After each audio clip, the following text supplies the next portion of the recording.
My children burned down my house and tried to declare me insane to seize the inheritance. They believed the fire would destroy the truth along with the will. My name is Glenda Martin, and I'm 72 years old. I've lived all my life under the wide Texas sky, mostly on the family estate just outside Austin. That stretch of land, oak groves, pastures dotted with bluebonnets every spring, and the old stone house with its stubborn chimney, has seen births, weddings, funerals, and 1,000 Sunday suppers. It has seen me at 17 with flowers in my hair, and it has seen me now white-haired, walking slower, but still holding my chin up. I wasn't born rich, not by a long shot. My daddy worked on ranches and my mama sewed dresses for the ladies in town. We didn't have much more than beans and cornbread most nights, but we had each other. Then I met William Martin, Bill to most folks, but always William to me. He was older, already making a name for himself in oil leases and cattle, a man with sharp eyes but a soft voice when he spoke to me. I was just 19, wearing a yellow cotton dress, when he tipped his hat and asked if he could call. Mama nearly fainted when she saw the Cadillac he drove up in. We married the next year in 1972, under the pecan trees behind my parents' house. My veil kept blowing in the wind, and William laughed the whole way through our vows. From that day on, my life was tied to his business, his land, his people. He was a hard worker, but more than that, he was careful. He used to say, "Glenda, money can be lost in a heartbeat, but land holds steady if you keep it close." And that's what we did. We built our life on land. He bought acreage, sometimes scrubby patches others thought worthless, then turned them into profit. Oil came in on one of the leases, cattle thrived on another. By the time our children came along, we were worth more than I ever dared dream. Still, William never liked show. We lived in that same old stone house his grandparents had built, patched the roof ourselves when the storms came, and kept Sunday dinners the way his mama had. Fried chicken, mashed potatoes, iced tea in mason jars. We had 3 children, David, Rebecca, and Thomas. I loved them with every bone in my body, but raising children in a house where money whispers at the windows is a tricky business. We tried to give them a good life without spoiling them, though I can't say we succeeded. When they were small, it was bicycles and sleepovers. But as they grew, so did their appetites. Vacations, cars, the latest fashions. There was always something more they wanted. William warned me once, "Honey, someday they'll think they're entitled to this place, not grateful for it." At the time I brushed it off. What mother wants to believe her children would ever turn against her? When William passed, it was like the air went out of the house.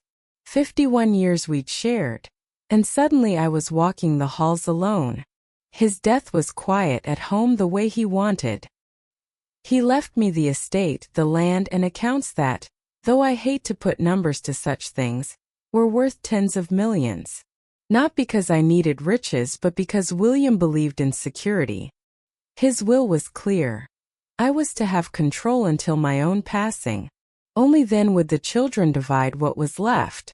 He told me, "Glenda, you'll need protection. You're the one with the sense to keep this steady. They'll fight if they get it too soon." He knew our children. Ambitious, impatient, restless. So he put it in writing. Everything was structured so I could live in peace, manage what needed managing, and when my time came, they'd have their fair share. I trusted that. I trusted them. Those early months of widowhood, I found comfort in little routines. I'd walk the pastures at sunrise, coffee in hand, the dew sparkling like diamonds. I'd sit in William's chair by the fireplace, still smelling faintly of his aftershave.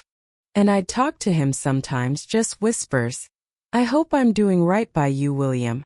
I hope the children remember who raised them." But life has a way of testing faith. As the months passed, I noticed small changes in my children. Phone calls that used to end with "love you, Mama" grew shorter, sharper. Visits felt like board meetings, with questions about accounts and land sales instead of stories or laughter.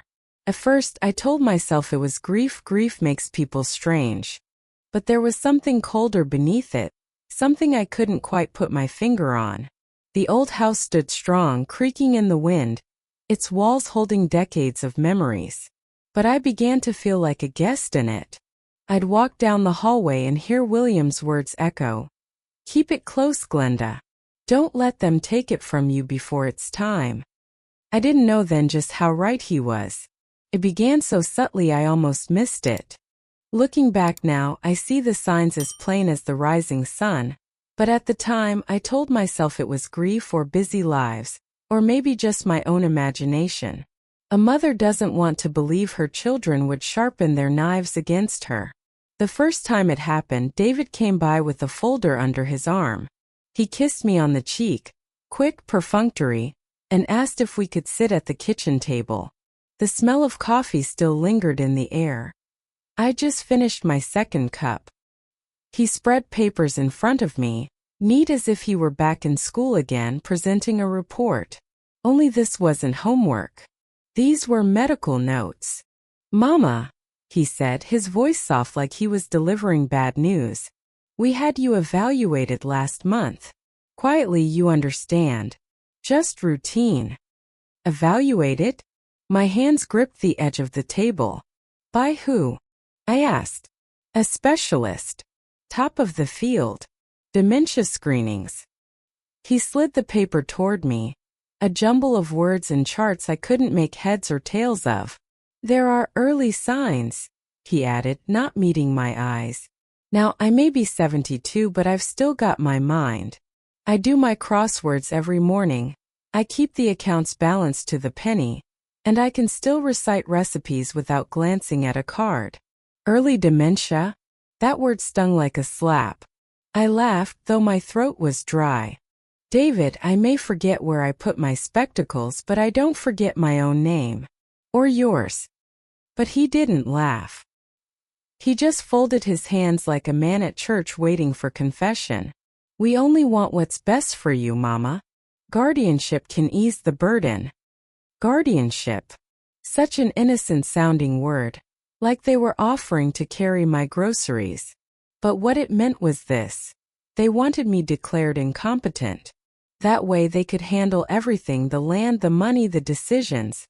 My whole life neatly taken out of my hands. I brushed it off then, told him I'd think about it.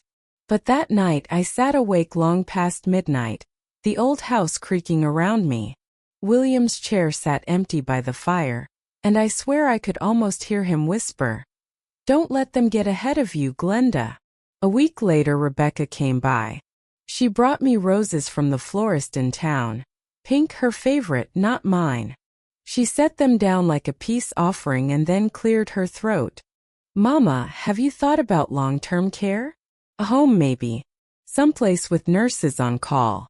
You'd be safer." Safer. That word again. Wrapped in honey but laced with poison. I told her this land was my home. I'd lived here 50 years, birthed her in the upstairs bedroom, cooked meals in this kitchen till my hands were raw. "Don't talk to me about safety," I said. "This house has kept me longer than you've been alive." Her smile was thin, rehearsed. "We just want to prepare for the future." But I could see it in her eyes. This wasn't about my safety. It was about their future. Then Thomas stopped by, casual as could be, wearing that easy grin of his. He fiddled with the thermostat, opened a few cabinets, walked around like he was appraising the place. "You ever think about selling, Mama? Big companies are buying up land all around Austin. You'd get a fortune." "I already have a fortune," I snapped. "And this land isn't going anywhere." That grin of his faltered. He muttered something about dead weight and left without hugging me goodbye. 3 visits, 3 different angles. Dementia, nursing homes, selling the land. Each one cloaked in concern. Each one meant to chip away at me. And when I pushed back, they just pressed harder, like children testing the strength of a fence. I started noticing little things too. My checkbook missing for a day, then reappearing in a drawer I never use. Bank statements arriving opened, though I'm the only one with a key to the mailbox. Phone calls that click strangely like someone else was listening. First, I thought it was coincidence. Then I knew better. One afternoon, I went into town for groceries. When I came back, the front door was unlocked. Nothing was missing, but the air felt wrong, unsettled, as if someone had been standing there not an hour before, looking through my things. That night, I sat in William's chair with the lights off, listening to the crickets outside. And for the first time since his death, I felt something colder than grief, suspicion. They were circling me, my own children, like hawks over a field mouse. And I had to face the bitter truth. What William had warned me about all those years ago was happening. The conspiracy had begun. It happened on a night so still, you could hear the cicadas from half a mile away. The kind of Texas night when the air is heavy as syrup, and even the owls seem to hush themselves. I'd gone to bed early, my Bible still open on the nightstand, when the first crack reached my ears. Not thunder, not a branch snapping, but something sharper, wood splitting. I sat up, the smell hit me next. Smoke. Bitter, acrid, alive. I rushed to the window, and my breath caught in my throat. The old house, the one where William and I first lived after marrying, was glowing orange against the dark sky. Flames licked up the wooden siding like hungry fingers. That house held everything. Our wedding pictures, family letters, his journals, the original will. I stumbled down the stairs, nightgown whipping around my ankles, heart pounding like a drum. By the time I reached the porch, the fire was roaring, windows bursting from the heat. It wasn't just a fire. It was an inferno, too fast, too fierce for an accident. And then I saw it. Headlights cutting through the smoke. A pickup truck pulling away down the dirt road. Not just any truck. I knew the dent in that bumper, the faded sticker on the back window. My son David's. I shouted his name into the night, though no one could hear me over the crackling roar. My throat filled with ash, my eyes stung. Neighbors came running with buckets, shouting, but it was no use. The house groaned like an old man, then collapsed in on itself, sparks flying up to the stars. Someone called the fire department, but by the time they arrived, there wasn't much left to save. The blaze had eaten the walls, the beams, the roof, everything but the stubborn stone chimney, standing tall in the ruins like a gravestone. I sat on the grass, clutching a damp towel someone had thrown over my shoulders. The air reeked of smoke and loss. All I could think about was the safe upstairs, the drawer in William's desk, the box of documents, all gone. The original will, his letters, proof of everything. Gone in one night. The police came, flashing lights bouncing off the blackened ruins. They asked questions, took notes, shook their heads.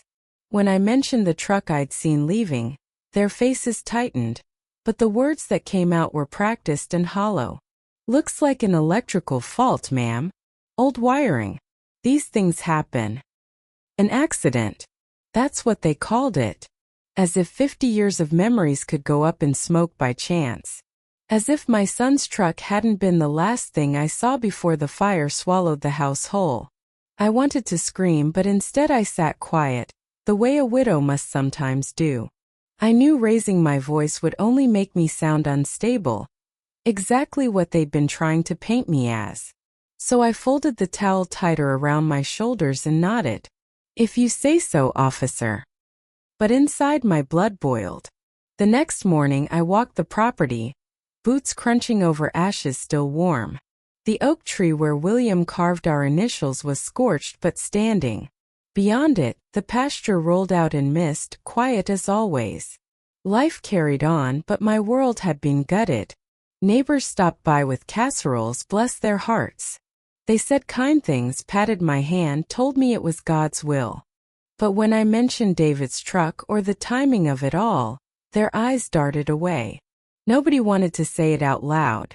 Rebecca came by that evening, dressed in black as if she were attending a funeral. She hugged me too tightly and whispered, "Mama, it's better this way." The house was falling apart anyway. Better this way. My house, my memories, the very proof of William's wishes, all gone. And she dared to call it better. I looked her square in the eyes and said, "It wasn't the house that mattered, Rebecca. It was what was inside." She smiled a thin smile, kissed my cheek, and left without another word. That night I sat on the porch of the main house, watching embers glow in the distance. My hands trembled, but not from fear. From certainty. The fire was no accident. It was the first real strike in a war I hadn't wanted but could no longer avoid. William had always told me, "If something doesn't feel right, trust your gut, Glenda." My gut told me loud and clear. My children had set fire not just to a house, but to the truth. They thought they'd destroyed the past. They thought they'd erased every trace of his will. But they were wrong. After the fire, I told myself I'd seen the worst of it. That losing the old house, our archive, our memories, was the end of the storm. But storms don't always blow through in a single night. Some roll back in, meaner, heavier, leaving you soaked to the bone. It was only a week later when the first official letter arrived. A crisp white envelope with the county court seal stamped in blue. I knew before I opened it what it meant. Rebecca had hinted at it with that smug smile of hers, and David hadn't even bothered to hide his intentions. Inside, the words cut colder than the ashes still smoldering on our land. Notice of filing.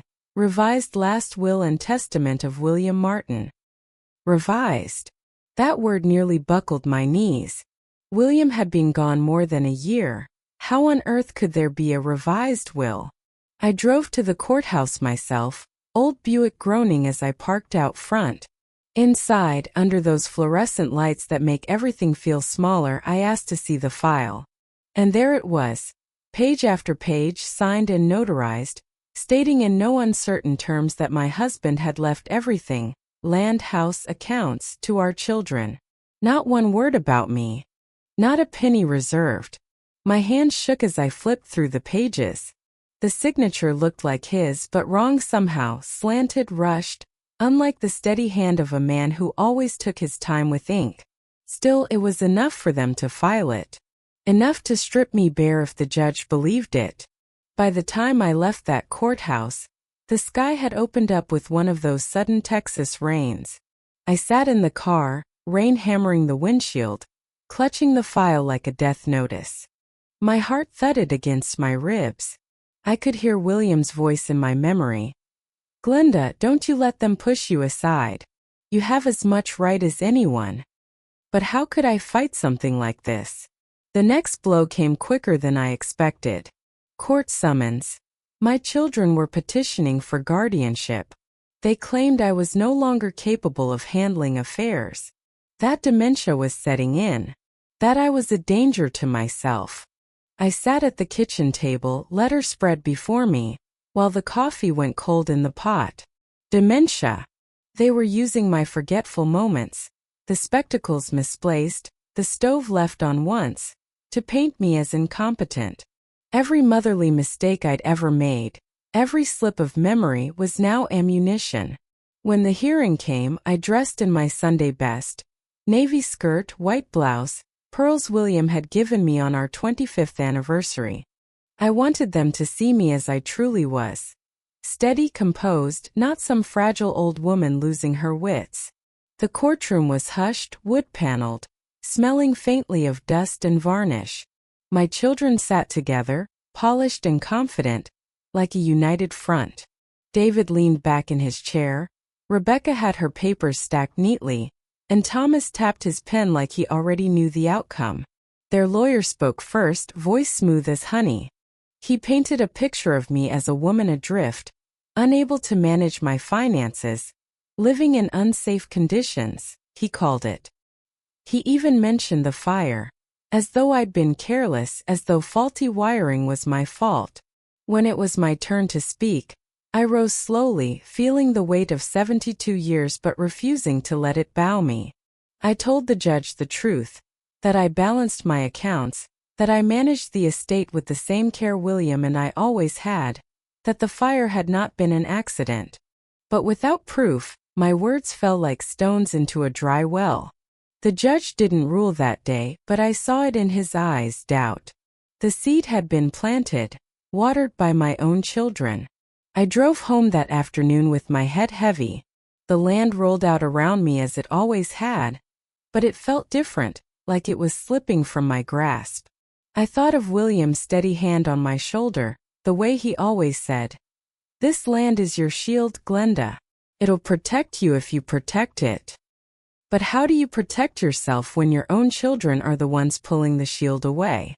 That night I sat on the porch watching the last glow fade over the pastures. The crickets sang, the cicadas hummed. Life went on as if nothing had changed. But inside me something cracked. I felt small, defeated, like I was being written out of my own story. And yet, even in that defeat, a spark stirred. Maybe it was stubbornness. Maybe it was William whispering from somewhere beyond. But I knew one thing. I wasn't finished. They could burn the house, forge the papers, drag me into court, but they hadn't broken me. Not yet. The morning after the hearing, I pulled on my work boots and walked down to what was left of the old house. Most folks told me to stay away, that it would only hurt to sift through blackened memories, but I couldn't leave it like that. That house had been my life, William's life, and I owed it to both of us to at least say goodbye proper. The ruins were still damp from the fire hoses, the ground soggy underfoot. Ash clung to my boots, and every step stirred up the faint smell of charred wood. The chimney stood like a tombstone, casting its long shadow over what used to be our living room. I walked slowly, careful not to cut myself on jagged glass or step on nails sticking out of warped boards. Bits and pieces of our life peeked through the rubble. The metal frame of my old Singer sewing machine, a cracked dinner plate from our first set, scorched pages from William's ledgers curled and brittle. I picked up one, but the ink had bled away, unreadable. I whispered, "I'm sorry, William," and let it drift back into the ashes. Then in the corner where William's study once stood, I saw something glinting beneath a beam. I crouched down, brushing aside soot with my sleeve. It was a metal box, blackened but intact, the kind William used to keep deeds and papers in. My heart jumped. With trembling hands I dragged it free. The lid was warped, the lock melted from the heat. I pried it open with a rusted crowbar I found nearby. Inside, nothing. Just an empty shell. My chest sank, hope slipping away as fast as it had come. But then I noticed something at the bottom. A small rectangle of metal, half buried in soot. I picked it up, rubbed the grime away, and my breath caught. It was a tag, the kind banks use for safe deposit boxes. A number was etched into it. 117B. For a long moment I just stared at it, the weight of it heavy in my palm. Then William's voice came rushing back to me, as clear as if he were standing right there in the ashes. "The real papers always have a backup." Tears stung my eyes. He had prepared for this. He knew something like this could happen, that someone might try to erase the truth. And he'd left me a trail, quiet and steady, just like him. I clutched that tag tight, almost afraid it might vanish if I let go. My knees sank into the ash and I whispered, "Oh, William, you clever man. You knew. You always knew." The neighbors saw me down there, covered in soot, clutching that little piece of metal like it was gold. Some thought I'd lost my mind, maybe proving my children's claims true. But I didn't care. Because in that moment, I felt something I hadn't felt in weeks. Strength. I walked back up to the main house, head-high boots leaving dark prints on the gravel. Inside, I cleaned the soot from my hands, set the tag on the kitchen table, and stared at it while the kettle boiled. Rebecca stopped by later that day, pretending to check on me. Her eyes flicked to the table, to the tag, but I slid my hand over it before she could ask. She offered me a pie store-bought, still in the tin, and tried to make small talk. But I saw it in her eyes, that restless flicker. She knew I'd found something. I smiled politely, thanked her for the pie, and walked her to the door. My heart was racing, but my voice was steady when I said, You tell your brothers I'm not done yet. That night I barely slept, my mind circling that number. 117B. The safe deposit box. I could see William's hands, steady and sure, tucking papers away, planning for a day I never wanted to face. And now here I was, standing on the edge of his foresight. The next morning I dressed carefully, not in morning black but in a strong shade of blue. I packed the tag in my purse, tucked alongside my checkbook and driver's license.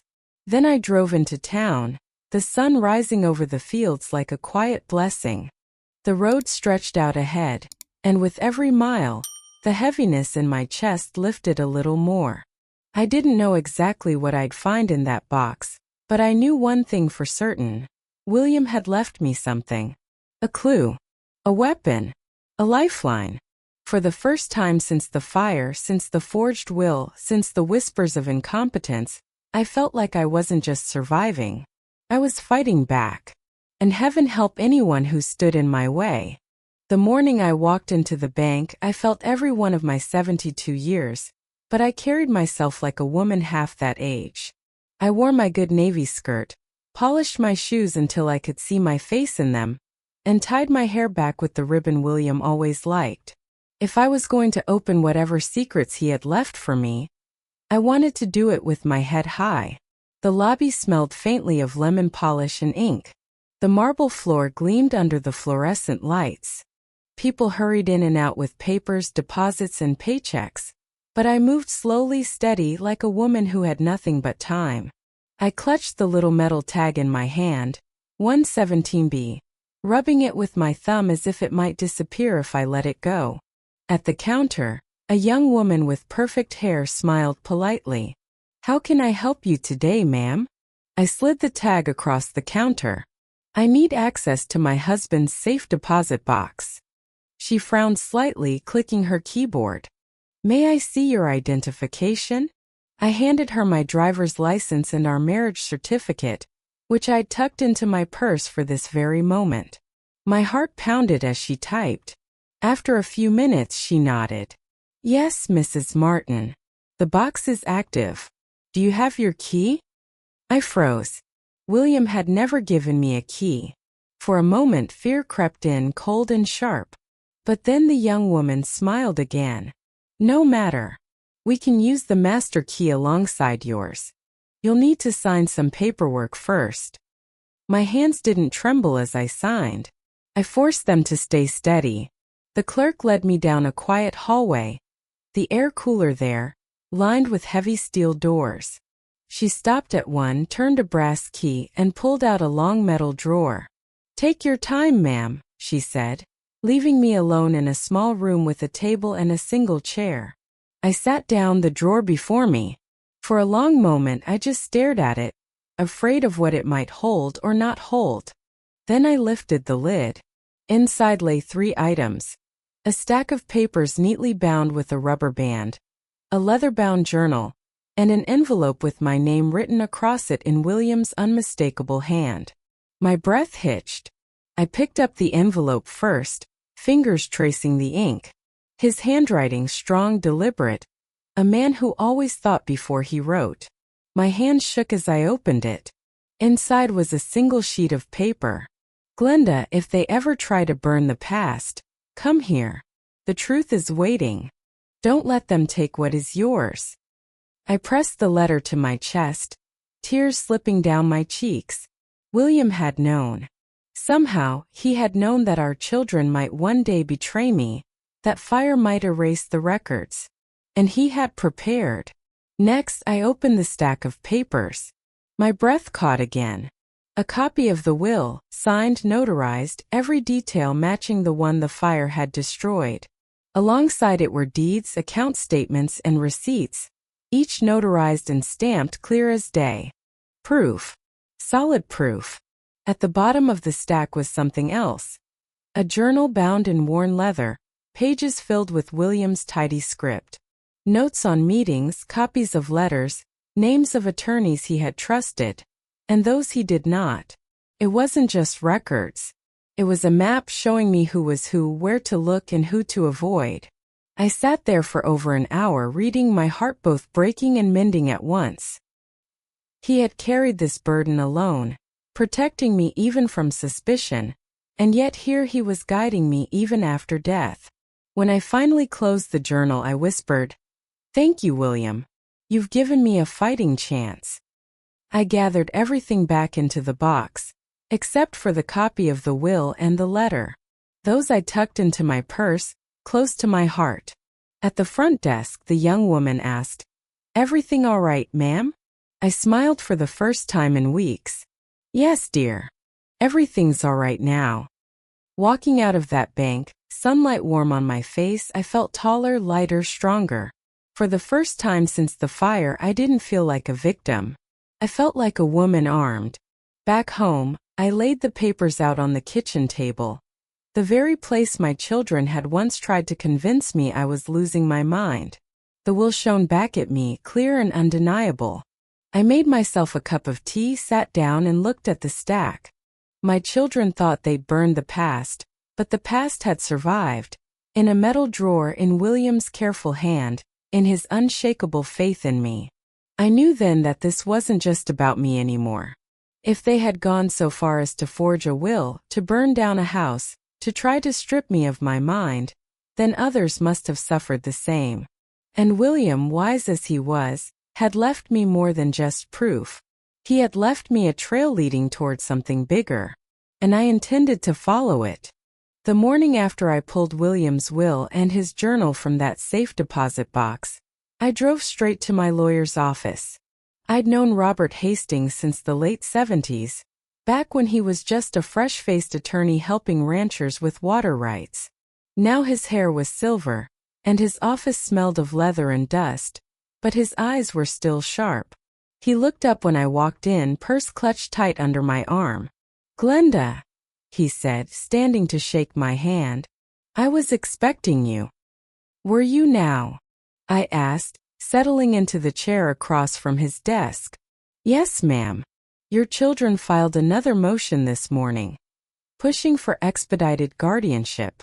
They're not wasting time." I opened my purse, laid the copy of the will, the notarized records, and William's letter on his desk. "Well then," I said, my voice steady, "neither am I." Robert's eyes widened as he scanned the papers. He whistled low. "Good Lord. Glenda, this is gold. They don't know you've got this?" "No," I said. "And they don't need to. Not yet." He nodded, leaning back. "We'll file these copies immediately. But given the fire, the forged will, and this journal..." He tapped the leather-bound book with one finger. "This goes beyond a family squabble. This looks like organized fraud. Maybe even arson for hire." The words chilled me. Fraud. Arson for hire. It sounded like something out of a newspaper headline. Not my quiet Texas life. Robert must have seen the look on my face because he leaned forward, his tone gentler. "Glenda, I'm going to make a call. I think this belongs in the hands of federal investigators." And just like that, the FBI stepped into my story. A week later, 2 agents arrived at my home. They introduced themselves as Special Agent Alvarez and Special Agent Monroe. They wore plain suits, carried notebooks, and had the kind of watchful eyes that miss nothing. We sat at my kitchen table, the same table where my children once spread out their medical reports. Only this time the papers were mine. I slid William's journal toward them. My husband kept notes. Names, meetings, dates. He trusted very few people. He must have known something could happen. Agent Alvarez flipped through the pages slowly. "This isn't just paranoia. These are detailed records, attorneys, insurance agents, even contractors. Look here." He pointed to a name underlined twice. "This man has been under suspicion in another case." I blinked. "Another case?" Agent Monroe nodded. "Yes, ma'am. We've been looking into a string of suspicious house fires across Texas and New Mexico, each one tied to inheritance disputes, each one followed by conveniently revised wills. But until now, we haven't had hard evidence connecting the dots." A cold shiver ran down my spine. It wasn't just my children. It was bigger. A network. I gripped the edge of the table. So you're telling me other families lost everything the same way? Yes, Alvarez said quietly. But you're the first to come forward with a copy of the original documents. This changes everything. For hours they asked questions. About my children, about the night of the fire, about the pickup truck I'd seen leaving. They took photos of the scorch tag from the metal box, copied the will, and asked to hold on to William's journal. When they left, Agent Monroe paused at the door. Mrs. Martin, I know this is painful, but I want you to understand, you're not alone. What happened to you is part of something much larger, and we're going to follow this trail. After they drove off, I sat in William's chair, staring at the fading light through the window. Alone, yes, but for the first time in months, I felt like the weight wasn't entirely on my shoulders. There were people, serious people, who saw the truth. The days that followed brought whispers through town. Folks noticed the black SUVs parked outside my place, the men in suits carrying files. Some neighbors stopped by, pretending to bring pie or check on me, but I could see the curiosity burning in their eyes. The Martins' troubles had become more than gossip. It was turning into a scandal. My children noticed too. David stopped calling. Rebecca's tone grew clipped, cautious. Thomas drove past the house twice in one day but never came up the drive. They knew something had shifted, though I doubt they guessed just how much. One evening Robert phoned me. The bureau's widening the net, Glenda. They've already connected your children's lawyer to 3 other cases. This isn't going to stop with your family. This is bigger than any of us imagined. I hung up the phone and walked out to the porch, stars scattered thick across the Texas sky. I thought of William, how careful he'd been, how he'd tucked away that journal, that letter, that copy of the will. He hadn't just been protecting me. He'd been protecting countless others who didn't even know they were in danger. I whispered into the night. You were right, William. You always were. And for the first time since the fire, I didn't feel like I was just fighting for myself. I was fighting for every widow, every family, every soul who'd had their legacy stolen under the cover of smoke. And I wasn't fighting alone anymore. The weeks that followed felt like something out of a story I never asked to be part of. Each day brought fresh revelations, each one heavier than the last. The FBI worked quietly, but they kept me informed. And every time the phone rang with Agent Alvarez's steady voice on the other end, I braced myself. Mrs. Martin, he said one morning, your husband's journal opened doors we've been trying to push through for years. They'd started cross-referencing the names William had written, lawyers, notaries, insurance agents, with suspicious cases across Texas and New Mexico. Fires that had been chalked up to faulty wiring or accidents. Families stripped of inheritances. Wills conveniently updated. It was a pattern stretching back more than a decade. Dozens of families, Alvarez said. His voice was low, grim. We're talking about ranchers, widows, even veterans' estates. It's organized, systematic. They called them clean fires. Clean fires. The phrase sent a chill down my spine. My own house hadn't just burned. It had been cleansed, as if someone thought history itself could be erased with gasoline and a match. I sat in William's chair, clutching the receiver, listening as Alvarez explained how lawyers coached heirs, how insurance agents helped launder payouts, how even contractors were hired to make electrical systems look faulty. It was a web so tangled I could hardly believe it. And at the edges of that web, my children. They're not masterminds, Alvarez said gently, as if he knew that truth cut deepest of all. But they're complicit. They had help, yes, but they made choices. We have phone records placing David near your house the night of the fire. We have Rebecca's bank transfers, suspiciously timed with her lawyer's retainer. And Thomas, he's been in contact with one of our suspects in Albuquerque. I pressed my hand to my chest, the air leaving me in a sigh. My children, my flesh and blood, woven into a criminal scheme. William had warned me, but I'd never truly believed it until then. The news spread quietly through town as such things do. People stopped meeting my eyes at the grocery store. Some offered awkward sympathy, others stayed silent, but I could hear the whispers when I turned my back. The Martins. Caught up in something ugly. One afternoon, Robert, my lawyer, came by with a stack of papers and a face carved with weariness. He sat at my kitchen table, the same spot where the FBI had once studied William's journal. "They've filed more motions, Glenda," he said, rubbing his temples. "But the Bureau's case is growing stronger. Your children's attorneys, well, turns out they're neck-deep in this network. The feds are preparing indictments." I poured him coffee, the way I always do, and sat across from him. "So it's not just my fight anymore." He looked at me, something like respect softening his tired face. "No, ma'am. You've become the cornerstone of it. Without William's journal, without that copy of the will, this whole thing might have stayed buried." That night I couldn't sleep. I wandered the house, the floorboards creaking under my slippers, and thought about the other families. Widows sitting alone in dark kitchens, children robbed of their rightful inheritance, lives shattered because someone decided fire was cleaner than truth. I thought about William. How careful he'd been, how stubborn. How he must have sensed something long before I did. He hadn't just been protecting me, he'd been planting seeds for justice. The next morning, Alvarez and Monroe came by again. They spread photographs across my table.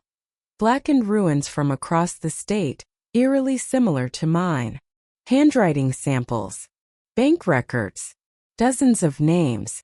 "This," Monroe said, pointing to a chart connecting it all, "is the network. And your children's signatures appear more than once." I stared at the paper, my throat tight. "They thought they were just taking from me," I whispered. "But they joined hands with wolves."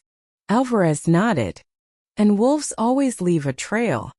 The investigation grew, spilling into newspapers before long. "Inheritance scam uncovered." One headline read, "Fires linked to legal fraud." I saw my name printed in black and white, though the FBI kept my face out of it. Folks around town still knew, of course. Everyone did. But instead of shame, I felt something else rising in me. Resolve. If my pain could help uncover a network that had preyed on countless others, then maybe William's death and that fire hadn't been in vain. One evening, as the sun set over the pastures, painting the sky in gold and rose, I stood on the porch and let the breeze wash over me. For the first time since the fire, I didn't feel quite so alone. My fight had become part of something larger. And deep down, I knew this storm was heading for the courtroom. The courthouse in Austin smelled of polish and nerves. Its high ceilings and echoing hallways had witnessed 100 dramas before mine. But that morning it felt like the whole world had shrunk to those four walls. My children were there, sharp suits, polished shoes, eyes hard as stone. They sat together, a picture of unity. To anyone glancing in, you'd think they were the dutiful children, gathered to protect their fragile old mother. But I knew better. Their lawyer stood tall, his voice smooth as cream when he addressed the judge. "Your Honor, our concern has always been for Mrs. Martin's well-being. She is at 72, showing signs of decline, misplacing objects, claiming fires were intentional when evidence shows otherwise, and expressing paranoia about her own family. We have medical reports indicating early dementia. We simply wish to ensure her safety and the responsible management of the estate." Paranoia. Decline. Misplacing objects. Each word landed like a blow. I sat at the defendant's table, hands folded in my lap, pearls around my neck trembling slightly with my heartbeat. I glanced at them, my children, and their faces were unreadable. No warmth. No regret. Just calculation. Robert, my lawyer, rose slowly. He wasn't flashy, never had been. He believed in steady truth, not showmanship. Your Honor, he began, voice low but clear, what my client is facing is not senility. It's sabotage. What her children call paranoia, the FBI calls evidence. The courtroom stirred at that word, FBI. Heads lifted, whispers rustled. Robert laid a folder on the judge's bench. Within this file are copies of the original will, notarized and preserved by Mr. William Martin himself, discovered in a secure deposit box.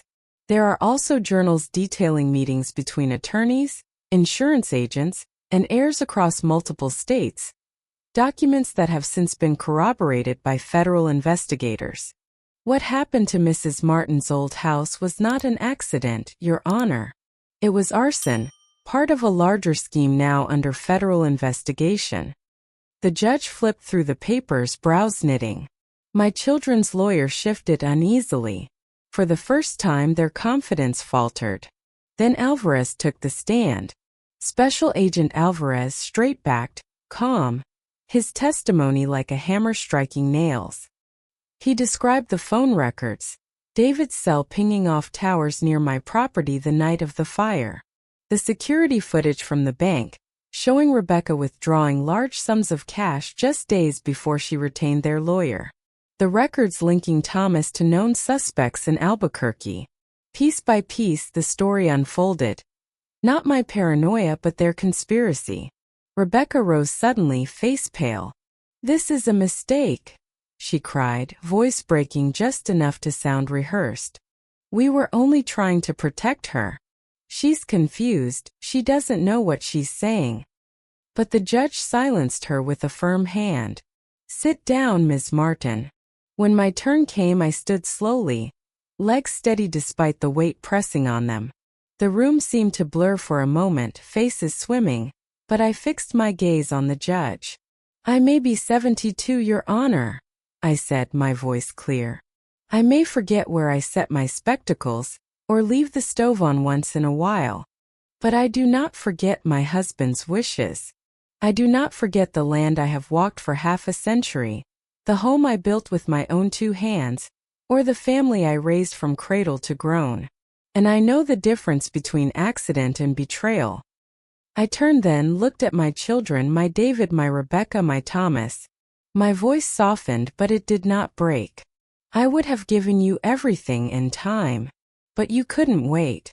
You set fire not just to a house, but to trust. And some fires burn longer than wood or paper. Some burn straight through a mother's heart." The silence in that courtroom was heavier than thunder. Finally, the judge leaned forward. "I have reviewed the evidence. The copy of the will is legally valid under Texas law. The petition for guardianship is denied. The court recognizes Mrs. Martin as fully competent to manage her estate." I let out a breath I hadn't realized I'd been holding. My shoulders, hunched for months, lifted just a little. But the gavel did not stop there. "Furthermore," the judge continued, "in light of ongoing federal investigation, this court will forward relevant evidence to the appropriate authorities. Any claims of revision to the original will are dismissed." The sound of the gavel striking would echoed like a gunshot. My children sat frozen, their lawyer whispering urgently, but it was no use. The tide had turned. I walked out of that courthouse with Robert at my side, the autumn sun bright overhead. Reporters had gathered, shouting questions, but I kept walking chin high. For once I didn't feel small. I felt like William's voice was walking with me, steady as ever. "Glenda, you kept it close. You did right." The fight wasn't over. The FBI's case was still unfolding, and my children faced charges that would drag their names through the mud. But the battle I'd been forced into, the one they thought I'd lose by default, I had won. And I had won it standing tall. The months that followed were heavy, yet strangely quiet. The FBI's case spread wider than I ever imagined. Lawyers, notaries, even insurance men were brought in under federal charges. My children, my own flesh and blood, stood among the accused. Fraud, arson, conspiracy. Those words carved into them like brands. I won't pretend it didn't hurt. Every mother dreams her children will carry her name with pride. To see mine dragged through headlines was a wound deeper than any fire could burn. But justice, once set in motion, doesn't stop for sentiment. And maybe it shouldn't. The court upheld William's will. The land, the accounts, the estate, all remained under my care, just as he intended. I walked the pastures each morning, boots crunching on dew, whispering thanks to him for his foresight. I kept the journal, the copy of the will, and his letter in a locked drawer of my desk. Proof that love can outlast even betrayal. The old house could not be saved. Its chimney still stood, black against the sky, but I knew better than to keep clinging to ruins. I sold the land where it had stood, not out of bitterness but as a way to close the chapter. From the sale, I set aside a portion for myself and donated the rest to a fund the Bureau had helped create. A fund for families who, like me, had lost everything to those so-called clean fires. Felt right. William would have liked that, turning sorrow into strength for others. As for my children, I pray for them still. A mother's heart can't stop loving, even when it breaks. But I no longer let their shadows darken my doorstep. They made their choices, and I made mine. Now in the quiet evenings I sit on the porch with a glass of sweet tea. The sky painted pink and gold like the first days William and I shared here. The cicadas sing, the breeze stirs the oaks, and for the first time in a long while, peace settles around me. I am 72. I am a widow. I am a survivor. And I am still Glenda Martin of Austin, Texas. Keeper of the land, keeper of the truth. They tried to burn my past, but they forgot one thing. Fire may consume wood and paper, but it cannot erase will. Not William's. Not mine. My dears, if in this story you saw yourselves, be sure to write about it in the comments. I would be very interested to read it. Thank you.